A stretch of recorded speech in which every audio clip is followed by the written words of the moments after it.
A nossa proteção está no nome do Senhor. Eu invoco o Espírito Santo para que possa conduzir-nos nessa apresentação, que tudo que seja dito aqui seja dito pelo coração de Jesus Cristo e não por ação humana. Vinde, Espírito Santo, enchei os corações dos vossos fiéis e acendei neles o fogo do vosso amor. Enviai o vosso Espírito, e tudo será criado, e renovareis a face da terra. Oremos, ó Deus, que instruíste os corações dos vossos fiéis, com a luz do Espírito Santo, fazei que apreciemos retamente todas as coisas, segundo o mesmo Espírito, e gozemos sempre de sua consolação. Por Cristo, Senhor nosso. Amém. Vamos lá, que Deus me abençoe. Então, me foi designado apresentar para vocês a carta 130 de Santo Agostinho, dirigido a uma senhora rica e nobre chamada Proba. Na carta que foi me repassada, tem o nome Proba, mas o nome dela, eu fui dar uma investigada, e o nome dela é Faltônia Proba. Santo Agostinho, ele tem um epistolário de mais ou menos 270 cartas. Algumas dessas cartas são dirigidas a mulheres. E a 130, ela foi dirigida especificamente a essa senhora Proba, sobre a oração. Por que Santo Agostinho redigiu essa carta para essa senhora? Ele se dirigiu a essa senhora nesta carta porque ela pediu a ele que ele escrevesse algo a respeito da maneira de como ela deveria orar a Deus e o que pedir nessa oração. Isso porque ela fez reflexões a respeito da passagem de Romanos, capítulo 8, versículo 26, que diz: não sabemos o que pedir como convém, ou não sabemos como orar como convém, né? Então, lembrando que ela é de uma família cristã que se converteu, né? E ela viveu num período de saqueamento de Roma, e ela teve que se mudar com a família dela e foi morar em Cartago, onde ela conheceu o bispo de Hipona, Santo Agostinho. E ela fez da sua casa, quando ela o conheceu, ela fez da sua casa uma espécie de mosteiro, onde ali eles oravam e viviam em prol de honrar, adorar Deus. Então ela pediu a ele essa orientação sobre como orar. A carta dirigida a ela foi organizada em 16 capítulos e 31 itens. É interessante dizer que do capítulo 1 ao 3, Santo Agostinho, ele nos ensina como devemos ser na oração e como não devemos ser. Então, às vezes, assim, a gente se depara, né, na igreja ou no nosso dia a dia, fazendo orações espontâneas, né? Fazendo orações onde a gente faz pedidos a Deus, roga para, sei lá, livramento, saúde, ou uma graça, ou uma aprovação numa prova, ou no concurso, enfim. E ele fala sobre isso. No capítulo 1, Santo Agostinho, ele, ao receber, né, essa solicitação dessa nobre senhora, ele percebe o quanto ela está preocupada com esse importante assunto, porque muitas pessoas rezavam aleatoriamente e não tinham a preocupação sobre os seus pedidos, né? E ele se admira pelo fato dessa pobre, rica viúva, né, de numerosa família, não desamparada neste plano mundano, vamos dizer assim, ela ter essa preocupação com a oração. E de ter conhecimento que este mundo não oferece segurança para ninguém, né? O mundo em que a gente vive, muitas pessoas estão preocupadas com o dia de amanhã, pagar as contas, levar uma vida confortável, oferecer aos seus filhos uma vida confortável, mas ela enquanto viúva ali, né? Mas tinha uma certa regalia, ela caiu a ficha dela. Ela viu que aquilo de nada adiantava porque não lhe oferecia segurança para a vida eterna. Então essa viúva, ela demonstra aí, primeiro, ela demonstra esperança. No pedido que ela faz a Santo Agostinho, ela demonstra esperança na oração. Ela quer se dirigir a Deus cheia de esperança. Mas esperança não nas suas riquezas, não na sua influência. Esperança nele, na sua fé em Deus. Então ela entende que o que é impossível ao homem é possível para Deus. E ela lembra da passagem de Mateus, do capítulo 19, do versículo 24 ao 26, que fala sobre a questão da salvação dos ricos, né? Qual que é essa passagem, vocês lembram? Que é mais fácil camelo passar pelo buraco da agulha do que um rico. Isso. Então, essa passagem, na época que Jesus falou a respeito disso, muitas pessoas ricas que estavam ali junto com Jesus ficaram o quê? Tristes, né? Poxa, eu sou rico, e aí? Eu sou um apóstolo de Cristo, eu estou acompanhando ele, para onde ele vai? E aí, como que eu vou me salvar sendo eu rico? Como que eu vou fazer? Então, Santo Agostinho, nessa carta, da mesma maneira que essa senhora, ela teve esse sentimento também. Então, ele disse, é impossível ao homem, né, no seu caráter humano,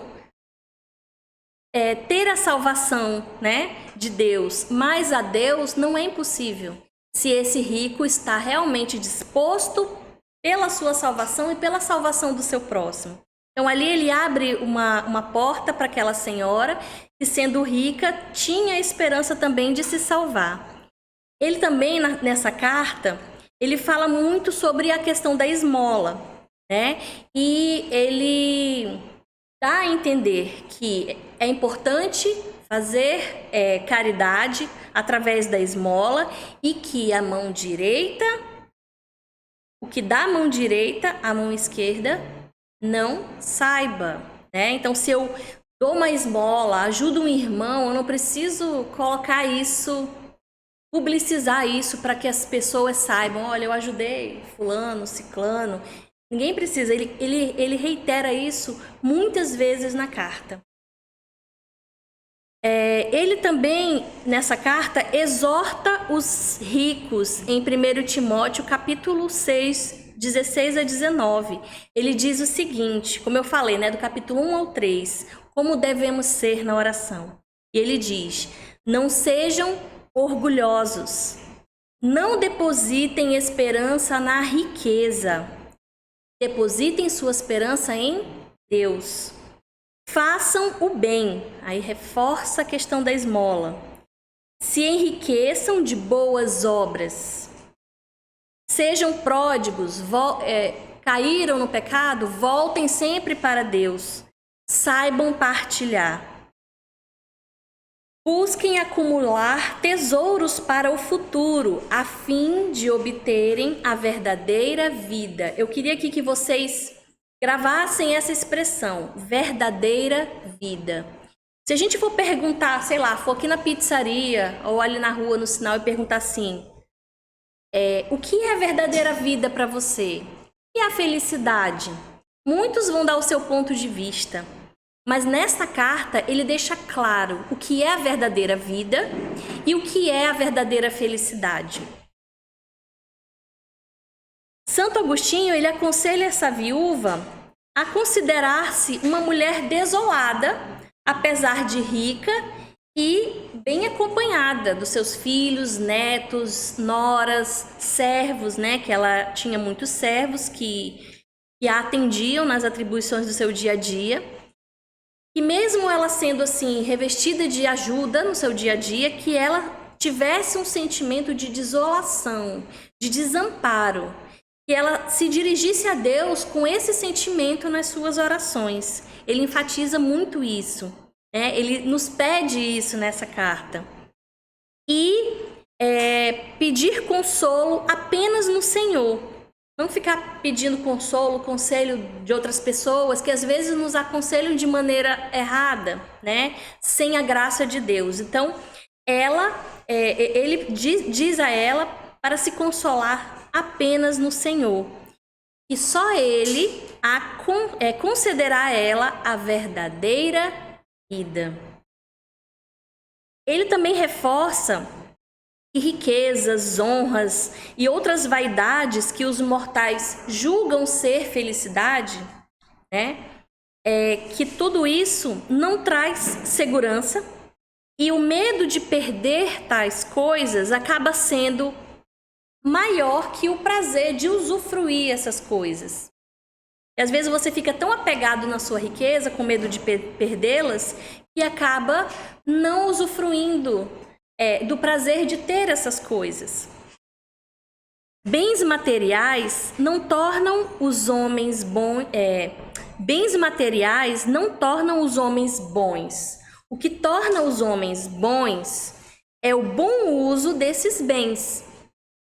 É o que ele faz com esses bens é que faz com que eles sejam bons.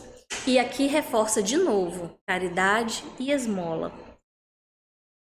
Para se tornar bom e alcançar, de novo, a verdadeira vida e a verdadeira felicidade, é necessário que os homens se tornem bem-aventurados.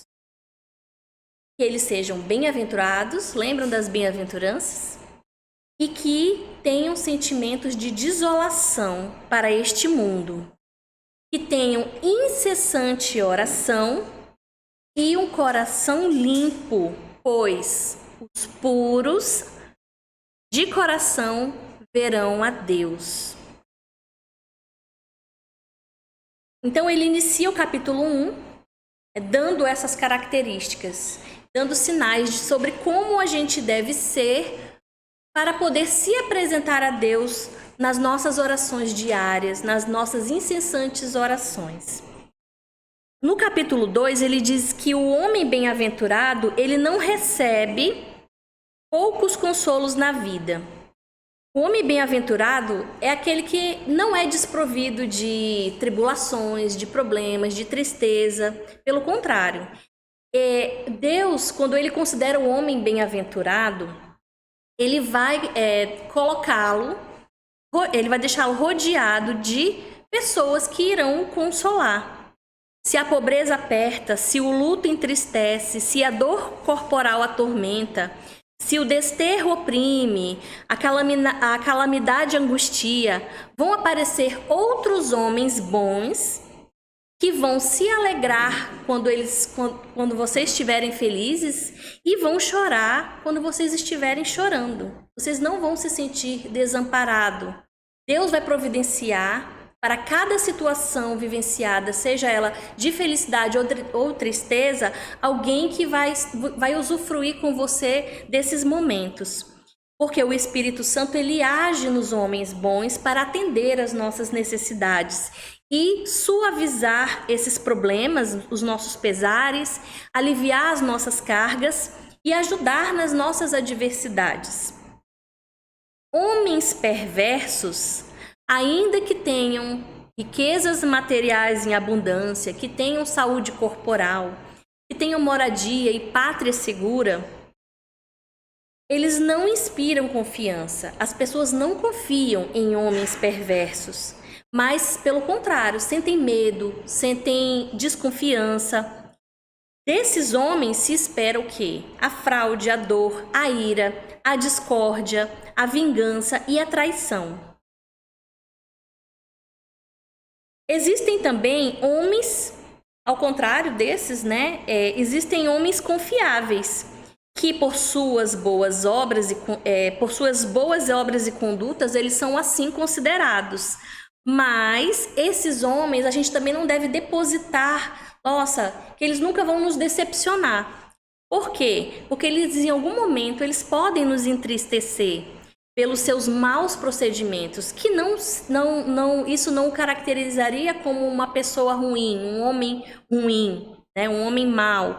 Mas, como todo ser humano, ele tem maus procedimentos, né? Cai tenta ser um bom cristão, mas cai. Então, esse tipo de situação também gera incerteza da intenção humana. Mas o que a carta diz? Como devemos nos portar diante dessas pessoas que assim nos trazem, né, essa tristeza? Que evitemos julgamentos. Evitemos julgamentos prematuros e depositemos em Deus a confiança de que, diante dessas situações, Ele vai dar o justo julgamento. Nós devemos sempre, 70 vezes 7, perdoar, ter ali o sentimento de tristeza, mas seguir adiante, sem olhar para trás. Lá na frente Ele vai dar essas dicas para a gente. Novamente, sobre a verdadeira vida e o verdadeiro consolo, eles virão, gente. Quando eles virão? Após a nossa morte. Isso é algo que ele deixa bem claro na carta.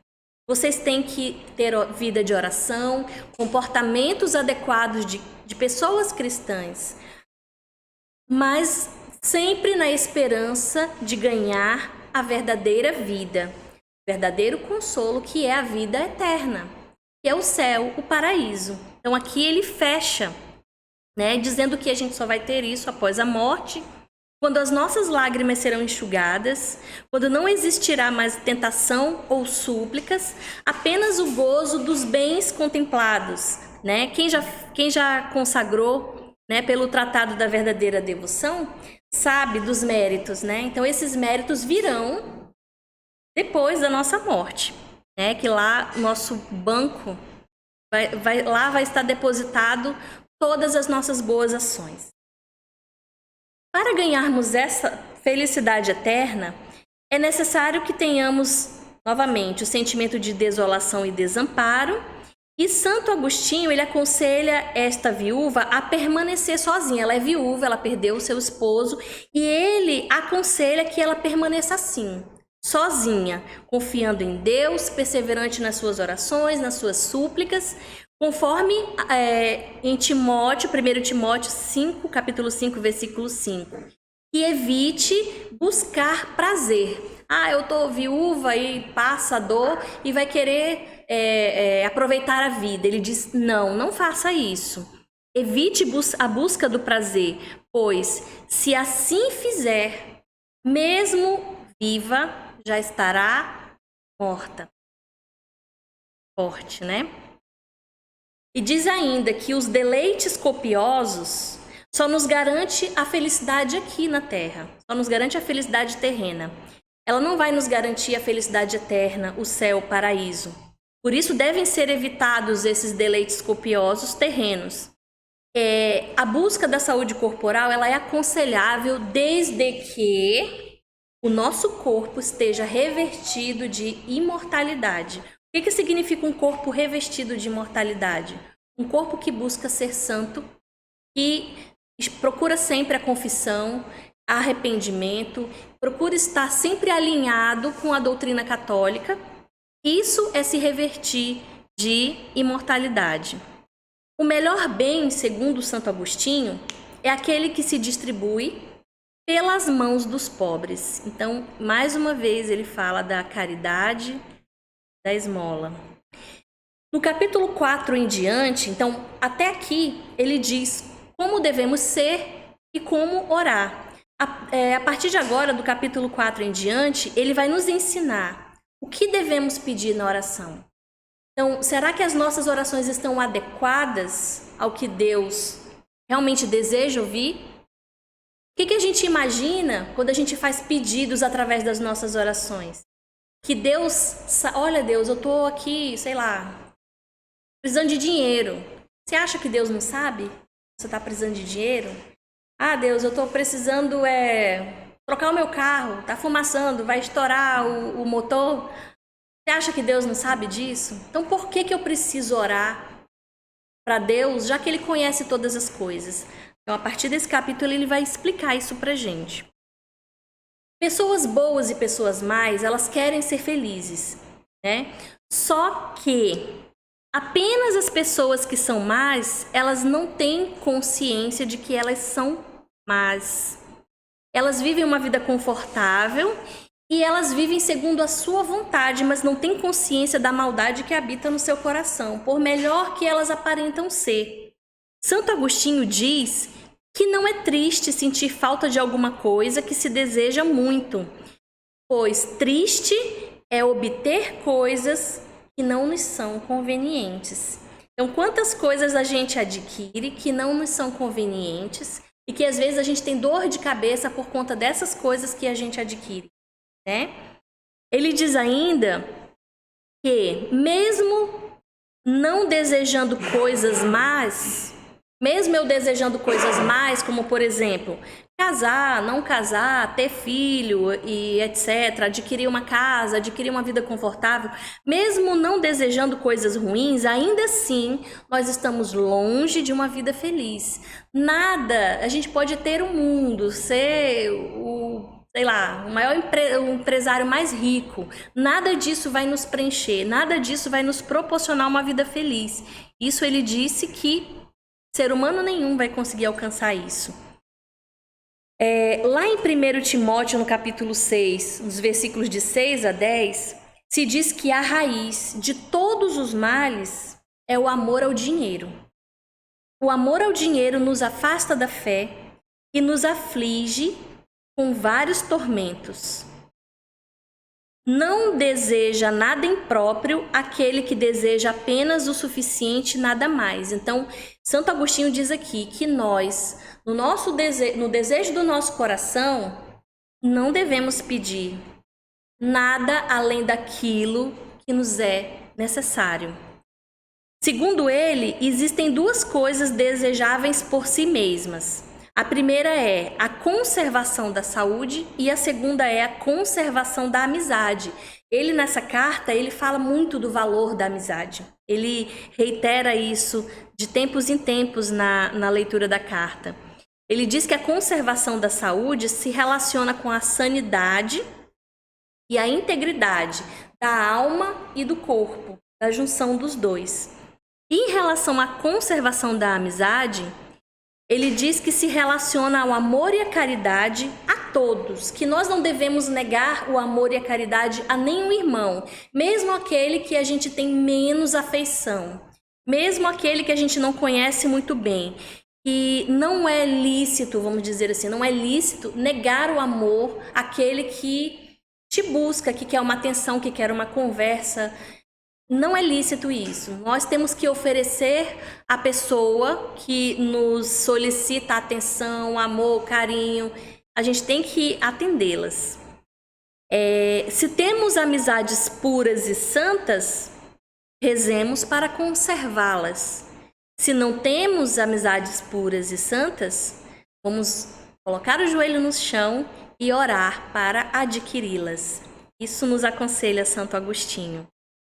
É interessante que Santo Agostinho, em outras cartas, outros conteúdos, ele acaba tendo uma complexidade, né, no seu conteúdo. E essa carta ele fala de maneira muito simples ao coração da gente. Ele diz que o melhor pedido a se fazer na oração é a bem-aventurança, para alcançar aquela verdadeira vida que eu reiterei no início. E para alcançar a bem-aventurança, ele diz que é necessário priorizar o eterno. E eterno ele está se referindo?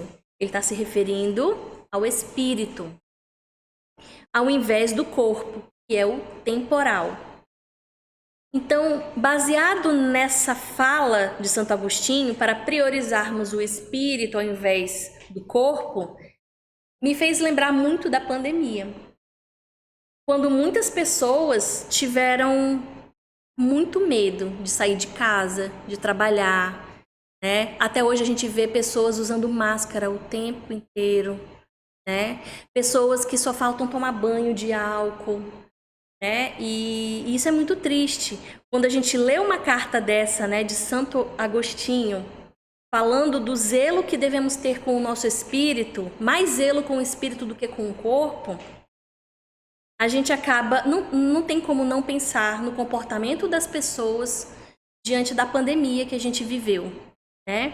Quando nós observamos assim absurdos, né?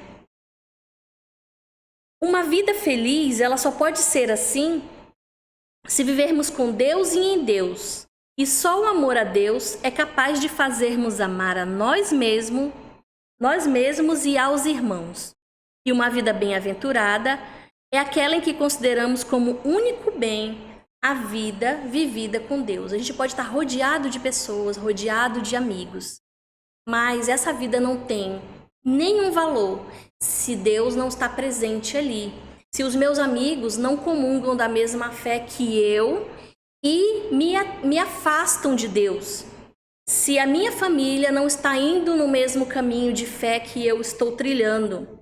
Se Deus não está presente em todos os âmbitos da minha vida, nas minhas amizades, no meu trabalho, na minha academia, no meu grupo de leitura, se Ele não estiver em todos os departamentos da minha vida, essa não é uma vida bem-aventurada que Deus deseja para a gente. O Salmo 27, no versículo 4, é lembrado por Santo Agostinho no que se refere ao que devemos pedir e procurar na oração. Então, olha o que ele diz que a gente deve pedir na oração. Habitar na casa do Senhor todos os dias da vida, para contemplar suas delícias e meditar no seu templo. Isso confirma o que ele disse anteriormente, né? Que a gente só vai poder vivenciar isso após a nossa morte.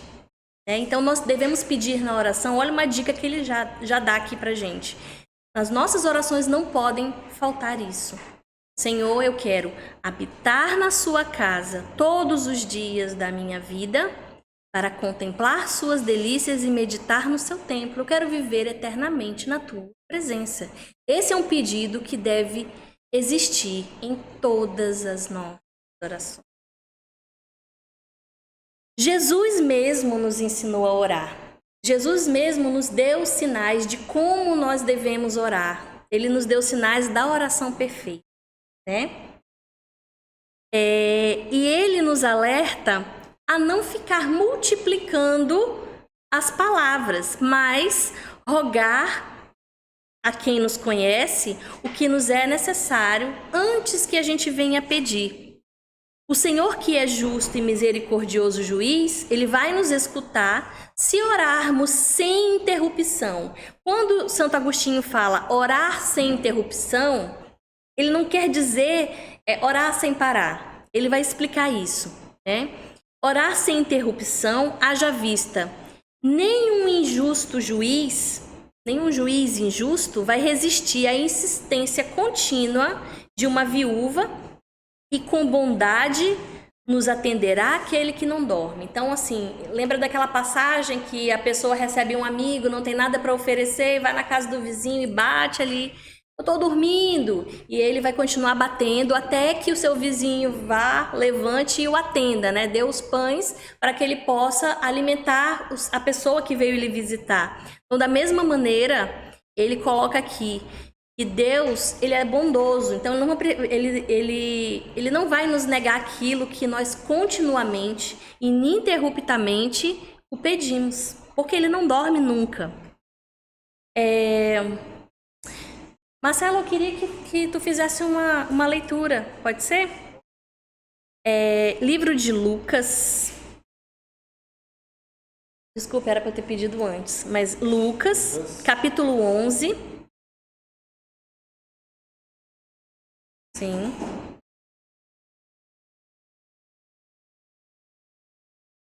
Versículo de 9 a 13.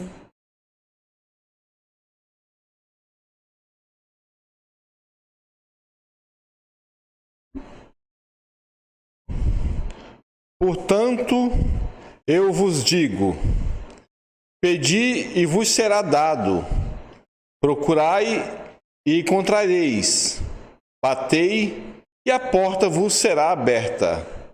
De fato, todo aquele que pede, recebe, quem procura, encontra, e para quem bate, a porta será aberta. Se alguém de vós que é pai, se o filho pedir um peixe, lhe dará uma cobra? Ou se pedir um ovo, lhe dará um escorpião? Ora, se vós que sois maus, sabeis dar coisas boas aos vossos filhos, quanto mais o Pai do céu dará o Espírito Santo aos que lhe pedirem. Perfeito. Muitos de nós já ouvimos muitas vezes essa palavra, né? Santo Agostinho, assim, para mim, fez uma reflexão perfeita a respeito dessa passagem. Nessa passagem de Lucas, ele faz a seguinte reflexão. Ele diz que nessa passagem se refere às 3 virtudes. Alguém pode dizer quais são as 3 virtudes? Fé, esperança e caridade. Perfeito. Então, no que se refere à fé, essa palavra nos apresenta o símbolo do peixe. Então, a fé está sendo simbolizada pelo peixe, que vai nos lembrar, nos remeter à água do batismo. E também através do peixe, nos lembra que devemos nos manter íntegro nas atribulações, nas flutuações do século, em todos os perigos iminentes da nossa vida. E o oposto do peixe é a serpente. E essa serpente, para destruir a nossa fé, ela vai envenenar e tentar negar essa fé. Com relação à esperança, nessa palavra, Santo Agostinho diz que a esperança está simbolizada pelo ovo. O ovo que pressupõe o pintinho, que ainda ali não existe, mas não se vê, mas ele é esperado e nos impede de olhar para trás. E o oposto do ovo é o quê? O escorpião. E o escorpião tem o seu aguilhão na parte de trás. Então, ele nos alerta que não devemos olhar para trás, mesmo que algo esteja chamando a atenção, como o aguilhão do escorpião. E em relação à caridade, nessa palavra, ela está simbolizada pelo pão. E o pão que se supera na utilidade em relação aos outros alimentos, aos demais alimentos. E ao pão se opõe a pedra. E a pedra, ele enfatiza a pedra porque os corações endurecidos jamais agirão com caridade. Então, achei sensacional essa reflexão de Santo Agostinho a respeito dessa passagem. Então, dito isso, quanto maior a fé, a caridade e a esperança, maior o movimento de Deus na nossa vida. O movimento de Deus não em relação ali, aos espaços que eu vou avançando, não. O movimento, a transformação da nossa vida baseada nas virtudes que a gente vai alcançando dia após dia, através principalmente da oração. Então, na oração, Deus, aquilo que eu falei, Deus ele já conhece as nossas necessidades, ele já sabe tudo que a gente precisa. Na oração, ele não está sendo informado daquilo que eu estou necessitando, não. Ele não está sendo informado daquilo que eu quero, ele já sabe. Mas, através da oração, é despertado em nós o desejo e a capacidade de receber o que Deus está preparando para nós. Porque nem sempre tudo que a gente pede vai ser atendido, não é verdade? Quantas vezes a gente pediu a saúde de alguém que partiu, que se foi, e aí depois de longos períodos a gente vem entender por que a pessoa partiu, por que a pessoa adoeceu, por que a pessoa sofreu um determinado tipo de acidente. Existem razões para isso. Santo Agostinho ele vai dizer aqui, existem razões. E ele chama atenção para 1 Tessalonicenses, capítulo 5, versículo 17, aquela frase: orai sem cessar. É o que Deus espera de nós, no desejo da vida feliz e eterna que Ele quer nos dar. E é interessante que ele também menciona a ajuda dos santos anjos para que nós possamos fazer orações mais agradáveis a Deus. Ele diz que os anjos nos ajudam a apresentar de modo certo as nossas orações que dirigimos ao Senhor. E eles nos aconselham e nos sugerem, tal como é dito lá em Tobias, capítulo 12, versículo 12. Diz assim: quando fazieis oração, era eu quem apresentava vossas súplicas diante da glória de Deus. Então, assim, nós fizemos a live dos Santos Anjos, então aqui algo que corrobora com aquilo que a gente já discutiu anteriormente, né? Santo Agostinho também nos pede que oremos sempre pelo desejo, independente do tempo que temos. Então, assim, quando ele fala orai ininterruptamente, não significa que a gente deve estar o tempo todo de joelho, rezando o terço o tempo todo, não. Nossa vida deve ser movida pela oração através desse desejo que ele coloca aqui. Orar em demasia não significa orar muito tempo ou o tempo todo, mas ter constância do afeto. Quem começa a namorar e já se apaixona, quer estar o tempo todo, né, ao lado de quem está apaixonado. Então, a mesma coisa, Deus. Se eu amo Deus de todo o meu coração, o tempo inteiro, todos os momentos da minha vida, Ele vai estar presente. Eu sou enfermeira, então a cada palavra que eu for me dirigir ao meu paciente, é a Deus que eu estou dirigindo as minhas palavras, os meus atos, o meu cuidado, né? O meu diagnóstico, tudo em função do amor a Deus. Se eu vou me dirigir ao meu chefe, ao meu colega de trabalho, eu vou me dirigir a ele no amor que eu tenho a Deus. Então, isso também acaba sendo uma oração. Ele fala aqui a respeito dos monges do Egito, assim, achei interessantíssimo. Ele diz que os monges do Egito, eles fazem frequentes e brevíssimas orações. Por quê? Para não serem tomados pela demora em algumas orações que podem dissipar-se e afrouxar o verdadeiro desejo da constância do afeto da verdadeira vida. Então, quando eu por exemplo, tem a jaculatória, ó Maria concebida sem pecado, rogai por nós que recorremos a vós. É uma jaculatória que eu posso falar o dia inteiro. O dia inteiro eu falando essa jaculatória, eu não tenho bem certeza, mas parece-me que diminui o nosso tempo do purgatório. Ó Maria concebida sem pecado, rogai por nós que recorremos a vós. Então, quando eu falo isso o dia inteiro, é muito mais valoroso do que eu ficar multiplicando as palavras, como Jesus disse, né? Não multipliquem as palavras. Rezem com o coração. Então, os monges no Egito, eles fazem muitas jaculatórias, breves, mas frequentes, o dia todo. Claro que devem ter lá o momento de rezar o terço, as laudes, mas as jaculatórias são tomadas, no seu dia são tomadas pelas jaculatórias. Então, ele diz aqui que falar demais ao orar é empregar palavras supérfluas em coisa necessária. E rogar muito significa bater a porta daquele a quem imploramos. Trata-se de mais gemidos do que de palavras, mais de chorar do que de falar. Às vezes eu estou muito triste porque, sei lá, perdi o emprego,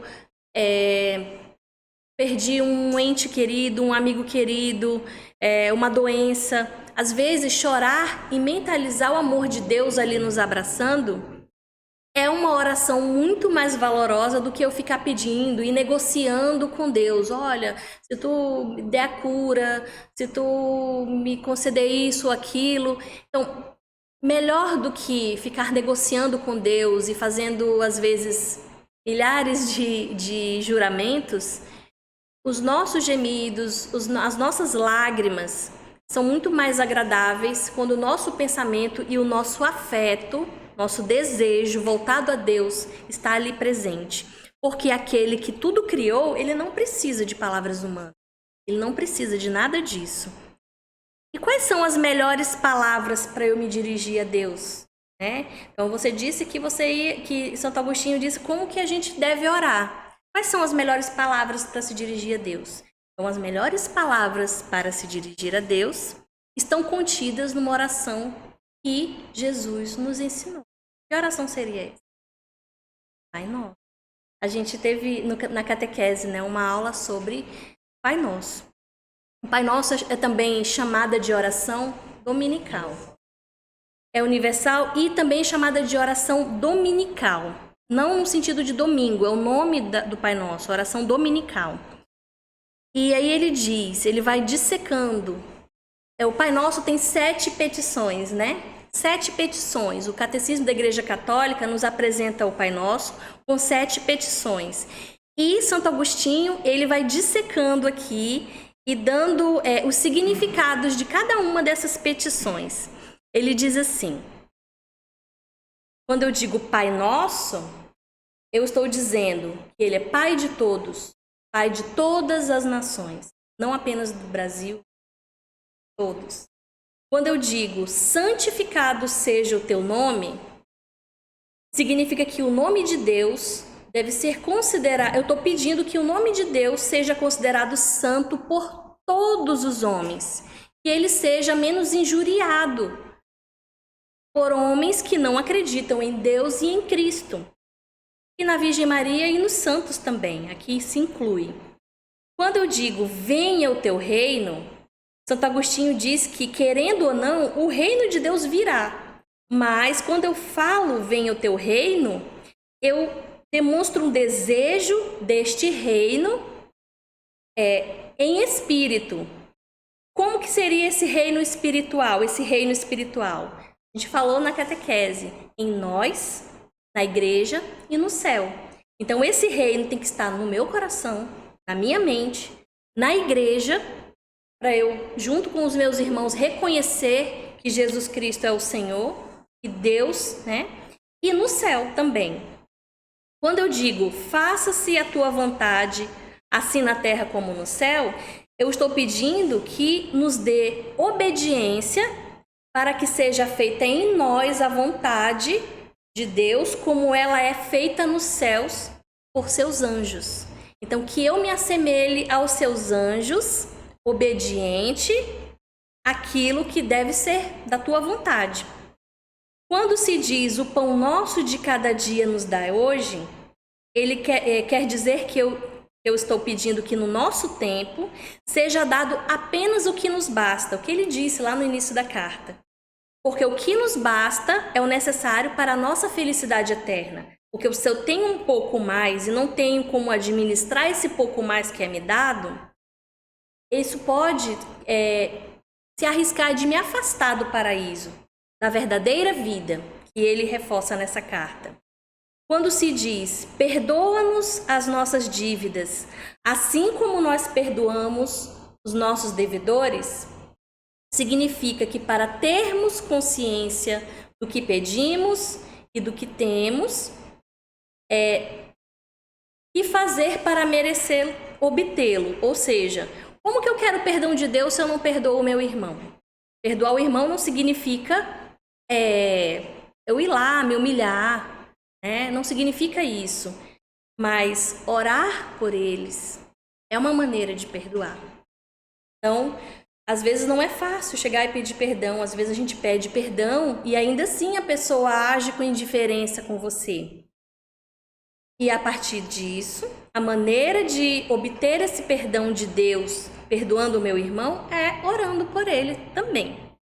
Quando eu digo não nos deixeis cair em tentação, eu estou dizendo que não permitamos consentir a tentação ou que não nos perturbemos nessa tentação que vai nos privar do auxílio de Deus. Quando eu digo livrai-nos do mal, ali está nos lembrando que ainda não estamos vivendo a felicidade eterna, a verdadeira vida. que ainda padeceremos muito com tribulações, tristezas, mas quando dizemos livrai-nos do mal, nós pedimos, ainda que diante dessas tribulações, que por Deus podemos gemer e derramar lágrimas, começando, demorando e terminando nele a nossa oração. E quando eu digo amém, eu digo assim seja.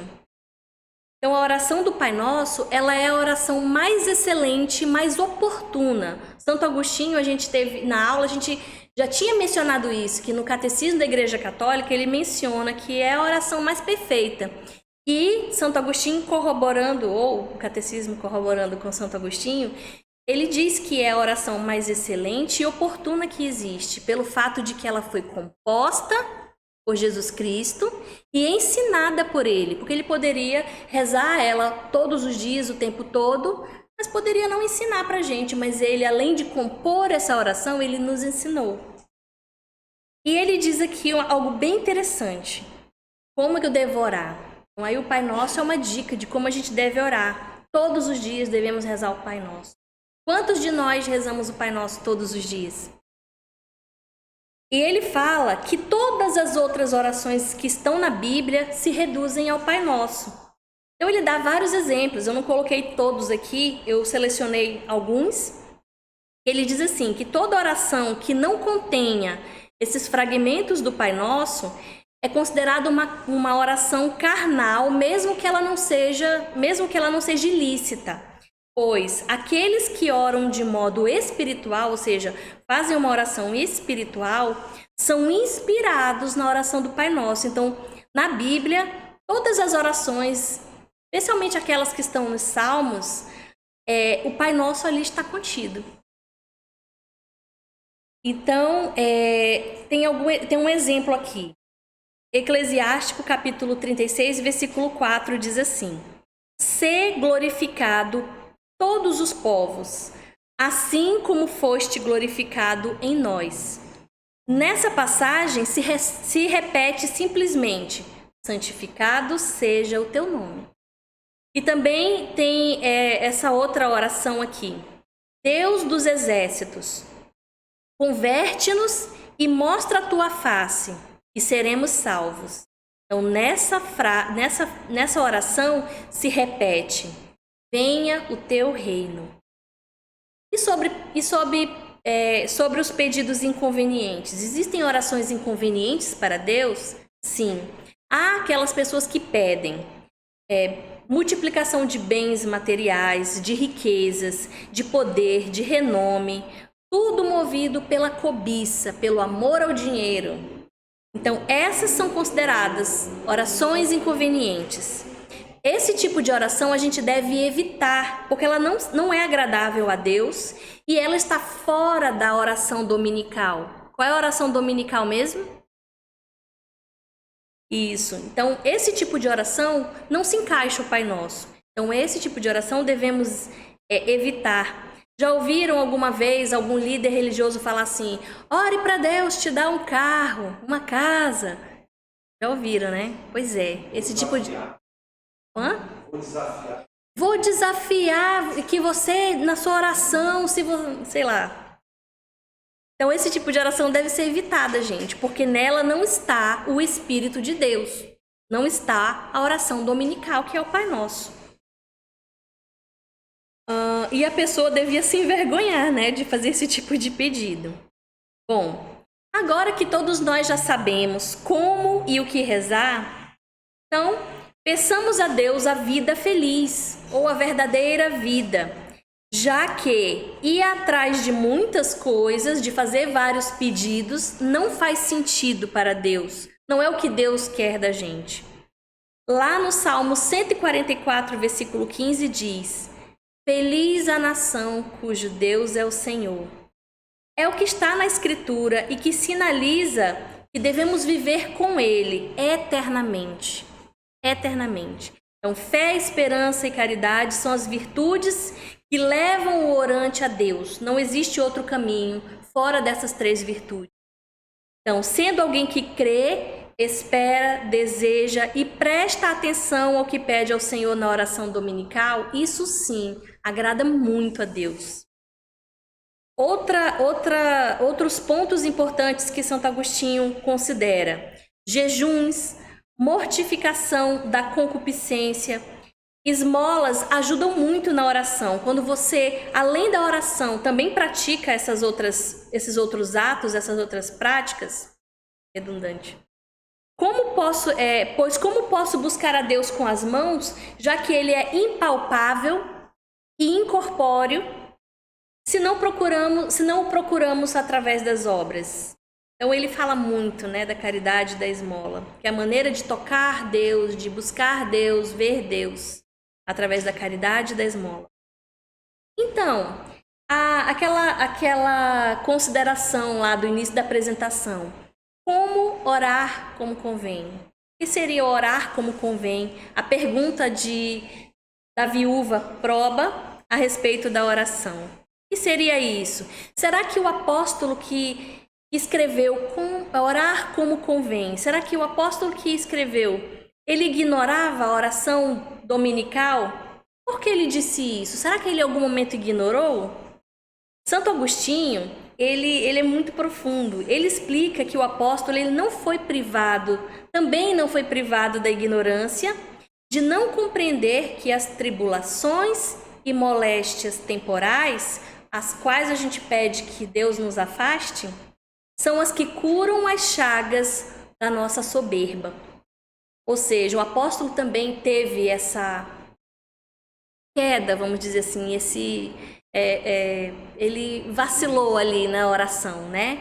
Ele se desviou um pouco. Então ele deve ter pedido alguma coisa que Deus não atendeu. E por isso ele entendeu que ele não orou como convém.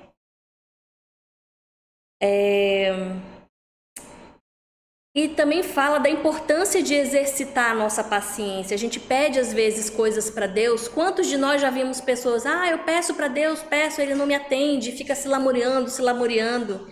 Ou seja, o exercício da paciência também é agradável a Deus, para que Ele nos recompense com um nobre prêmio. Não enxergamos muitas vezes o proveito das tribulações que temos na nossa vida, das nossas dificuldades. Por quê? Porque a gente quer se ver livre delas. A gente quer que ninguém adoeça na nossa família, que ninguém morra, a gente não quer nunca ser desempregado, ter problemas financeiros, a gente não deseja nada disso. Mas o que a gente não sabe é que todas essas tribulações que aparecem nas nossas vidas é que vão curar as nossas feridas e que vão nos premiar na verdadeira vida. Esse apóstolo, né, após ter recebido suas tribulações, né, que Satanás lhe provocou, ele rogou 3 vezes a Deus para que o livrasse. Mas Deus negou de maneira indulgente. Por quê? Porque ele queria que ele fosse santificado através daquele sofrimento. Então, às vezes a gente entende quando a gente sofre que Deus não nos atende na nossa prece porque ele quer santificar o nosso corpo, o nosso coração e o nosso espírito. Então, é na fraqueza que a força manifesta todo o seu poder. Assim está em 2 Coríntios, capítulo 12, versículo 9. Então, por serem duras, desagradáveis, contrárias ao modo de sentir as nossas fraquezas, as tribulações, elas nos levam a rogar a Deus para que nos livremos dela. Muitas vezes não entendendo que, de fato, se ele assim não o fizer, não significa que ele nos abandonou ou que ele não ouviu o que a gente pediu e que não nos trará maiores bens. Lá em Números capítulo 11, Deus concede aos israelitas todos os seus pedidos, porque eles se lamentavam muito. Tá faltando comida, tá faltando o conforto. Deus nos dá comida, nos dá conforto, nos dá não sei o quê. E Deus, diante de tanta lamentação, resolveu satisfazê-los. Mas, depois que eles estavam satisfeitos das suas necessidades, Deus os castigou duramente pela impaciência deles, manifestada através de suas orações. Então, muitas vezes, pessoal, é melhor não pedirmos determinadas coisas nas nossas orações, porque às vezes elas poderão não ser tão proveitosas e pode ser que elas venham fazer com que nos percamos inteiramente. Então, se Deus conceder algumas coisas que a gente pede, a gente não sabe, mas Ele sabe, a gente pode se perder a nossa alma, porque Ele atendeu aquela lamentação e não vai nos enaltecer o nosso espírito. Se não somos atendidos nas nossas súplicas, nós não devemos desanimar e nem nos desesperar, mas suportar com paciência, dando por tudo ação de graças, pois foi a vontade de Deus que se fez ali e não a nossa vontade. Sejamos como Jesus quando ele diz: meu Deus, se é possível, afasta de mim esse cálice. Mas logo em seguida ele diz, porque ele estava desprovido da vontade humana, assumida pela encarnação, e ele diz: contudo, não seja como eu quero, mas como tu queres. Apesar da nossa ignorância, o Espírito Santo ele socorre-nos nas nossas fraquezas, pois a gente não sabe pedir como convém. E o Espírito Santo intercede em nós, com gemidos inefáveis. O Senhor Deus nos experimenta para saber se de fato nós o amamos. Ou seja, para nos fazer saber que Ele nos ama e para nos fazer saber que nós o amamos também. E faz com que os santos intercedam por nós com gemidos inexprimíveis, nos inspirando no desejo desconhecido de aguardar com paciência naquilo que Deus propõe para a nossa vida. Agora fechando, tá? Santo Agostinho nos diz para nos esforçarmos e vencermos este mundo com orações. Às vezes nós somos tão atacados com tantas coisas, com tantas ideologias, tantas injustiças, e às vezes a gente se cansa de agir, de discutir. Então ele nos aconselha: orem com esperança, orem com fidelidade, com amor, com perseverança, com paciência, como viúva de Cristo. Ajam como se fossem viúvas de Cristo. E ele dá o exemplo das viúvas nas Escrituras, a mãe de Samuel, né, que não conseguia engravidar, e são duas Anas, né, a mãe de Santo Samuel e aquela que conheceu Jesus na infância. Uma orou para ter filhos, né, e justificar as suas bodas, e quando ela teve Samuel, ela devolveu a Deus, conforme ela tinha prometido. E a outra Ana não abandonava o templo, servindo a Deus dia e noite com jejuns e orações, sem jamais esmorecer. Sejamos como essas mulheres. A exemplo delas, nos são apresentadas como exortação por Santo Agostinho. E ele pede à viúva, né, que no início da carta diga como ela deve orar como convém. Ele diz assim, que mesmo rica, ore como pobre. Mesmo rodeada de bens, de filhos, de netos, de servos, ore como pobre. Assim, a sua busca será por saborear as coisas do alto e não as coisas do mundo, porque as coisas do alto são eternas e seguras. Pede ainda que essa viúva, e pede para nós através dessa palestra, que ela ore por Santo Agostinho, né? No caso, oremos pelos nossos sacerdotes, pelos nossos diretores espirituais. Oremos como a família de Cristo orou por Pedro e Paulo. E que confie nessa oração constante. Não se achem demasiadamente cansados de orar, de esperar. Tenham confiança. E, unido a outras pessoas na luta contra o demônio e aliados ao jejum, as homilias e as mortificações corporais, esperemos no amor e nas promessas de Deus. E pede que nos apoiemos e que nós não exijamos demais uns dos outros, a não ser a mútua caridade. E assim o Senhor vai ouvir as nossas orações, realizando em tudo, além do que pedimos e entendemos. E aqui ele encerra a carta à viúva Proba. Então essa foi uma carta assim que foi uma satisfação muito grande, né? Ter lido, foi um presente, porque mudou muito o meu coração, né? Transformou muito o meu espírito. E eu espero, em nome de Jesus, pela intercessão da Virgem Maria, que cada um de vocês tenha sentido através dessa carta o desejo dessa mudança, da mudança de sermos verdadeiros e autênticos cristãos, que oremos como Deus realmente quer que oremos e que procuremos na nossa vida terrena buscar e garantir a verdadeira vida, que é o céu. Muito obrigada.